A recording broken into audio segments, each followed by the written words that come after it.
Well, I suppose for this, first of all, we won't do it unless we recognise the value of it. And, if it helps to recognise the value, then research, because obviously most frequently it's the early years in which this sort of happens.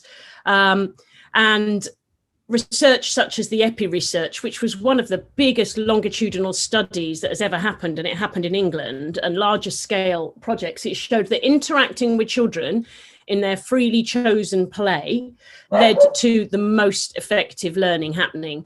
And wonderful David Whitebread from the University of Cambridge, who we lost recently, his research into metacognition and self-regulation also found it was during play when most incidences of those sort of learning characteristics we want were happening. Now, why would you not spend your time engaging with children in the most effective teaching sessions, if you like, or time of their day? And why would you not use what is seen to be the most effective teaching method?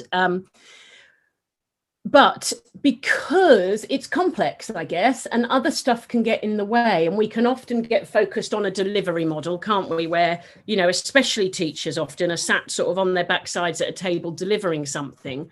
And I suppose if we always look at the impact more than the intention, I know Liz Pemberton will talk about this in terms of race, but if you look at the impact of what you're doing, much more than what you're hoping you'll achieve, work with the reality, work with the truth. And what we often see is that those children that are sitting at tables being directly taught something often gain less deep learning and quality learning. But it's hard because you have to be spontaneous. There isn't any kind of lesson plan that can do your interactions for you if they're going to be quality, because you have to tune in to the situation in front of you, whatever age of children you're working with. Just as when you walk into a staff room at lunchtime, or you walk to a party, or you go anywhere, you don't have a script, do you? You have to react to what's going on in front of you. The difference is that you're probably not trying to teach those people something. But that does lead us on to actually the next question I'll come to in a minute about how we have those good interactions.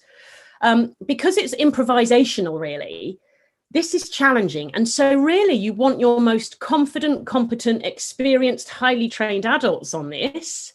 And often those are the people that spend most of their time delivering something at a table instead. And it's the people that are often newest to this way of working, or least experienced or least trained, that end up being the ones carrying that weight of doing all the interactions. And then we have a pop at them and say they're not doing it well enough, perhaps. So I would firmly say that, the most qualified person in the room should be doing this as much, if not more.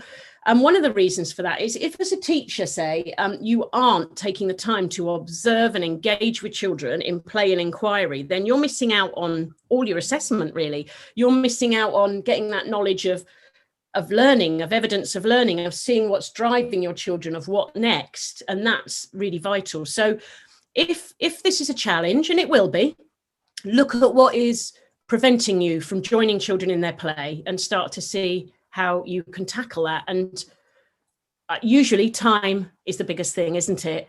And I have no magic wand for that, but I would say we cram more and more and more into our timetables. Does it have the impact that we need it to do in the right places?